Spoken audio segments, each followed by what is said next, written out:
Um arcebispo diz: Dom Antônio Pierosi, arcebispo de Florença, famoso por sua piedade e doutrina, em seus escritos narra um fato ocorrido em sua época, em meados do século XV, que semeou grande consternação no norte da Itália.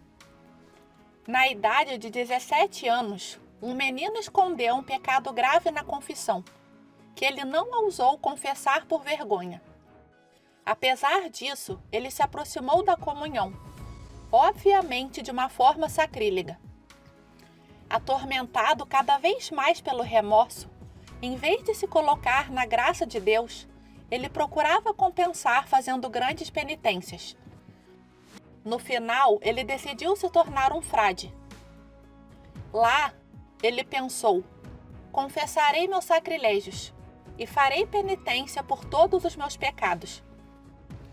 Infelizmente, o demônio da vergonha também conseguiu não fazê-lo confessar seus pecados com sinceridade, e ele passou 3 anos em sacrilégios contínuos. Nem mesmo em seu leito de morte teve coragem de confessar seus graves pecados. Seus irmãos acreditavam que ele havia morrido como santo. Então, o cadáver do jovem frade foi levado em procissão até a igreja do convento, onde ficou exposto até o dia seguinte. De manhã, um dos frades que tinha ido tocar a campainha viu de repente o morto aparecer diante dele, rodeado por correntes e chamas em brasa. O pobre frade caiu de joelhos assustado. O terror atingiu o clímax quando ouviu: Não reze por mim, porque estou no inferno. E contou-lhe a triste história dos sacrilégios. Depois desapareceu, deixando um cheiro repulsivo que se espalhou por todo o convento. Os superiores tiveram o corpo removido sem o funeral. Um professor de Paris. Santo Afonso Maria de Ligório, bispo e doutor da Igreja, portanto particularmente digno de fé, relata o seguinte episódio. Quando a Universidade de Paris estava em seu apogeu, um de seus professores mais famosos morreu repentinamente. Ninguém teria imaginado seu terrível destino, muito menos o bispo de Paris, seu amigo íntimo, que rezava todos os dias em sufrágio daquela alma.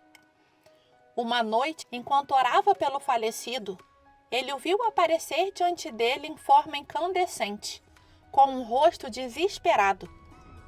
O bispo, percebendo que seu amigo estava condenado, fez-lhe algumas perguntas. Ele perguntou, entre outras coisas: No inferno você ainda se lembra das ciências pelas quais você foi tão famoso na vida? Que ciência! Que ciência! Na companhia de demônios temos muito mais em que pensar. Esses espíritos malignos não nos dão um momento de trégua e nos impedem de pensar em outra coisa senão nossos pecados e nossas dores. Estas já são terríveis e assustadoras, mas os demônios as exacerbam para alimentar em nós um desespero contínuo. Desespero e dor sofrido pelos condenados. A dor mais atroz, a pena de dano. Provada a existência do inferno com os argumentos da razão, com os da revelação divina e com os episódios documentados, consideremos agora em que consiste essencialmente o castigo dos que caem no abismo infernal. Jesus chama os abismos eternos, um lugar de tormento. Muitas são as dores sofridas pelos condenados no inferno, mas a principal é a do dano, que Santo Tomás de Aquino define: privação do bem supremo, isto é, de Deus. Somos feitos para Deus, dele viemos e a ele vamos. Mas enquanto estivermos nesta vida, também não podemos não dar importância a Deus e tapar com a presença das criaturas o vazio deixado em nós pela ausência do Criador. Enquanto estiver aqui na Terra, o homem pode ficar entorpecido com pequenas alegrias terrenas. Pode viver, como infelizmente fazem, muitos que ignoram seu Criador, satisfazendo o coração com amor por uma pessoa, ou desfrutando de riquezas, ou entregando-se a outras paixões, mesmo as mais desordenadas.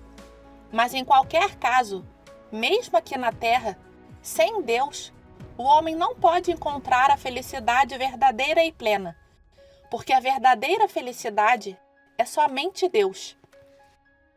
Mas assim que uma alma entra na eternidade, tendo deixado no mundo tudo o que tinha e amou, e conhecendo a Deus como Ele é, em sua infinita beleza e perfeição, sente-se fortemente atraída para se juntar a Ele, mais do que ferro por um imã poderoso. Ela então reconhece que o único objeto do amor verdadeiro é o supremo bem, Deus, o Todo-Poderoso.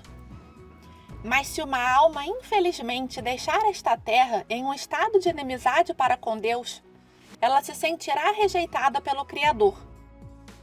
Afaste-se de mim, maldito, para o fogo eterno, preparado para o diabo e seus anjos.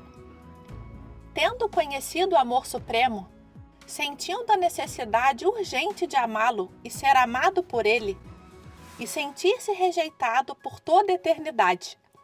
Este é o primeiro e mais atroz tormento para todos os condenados.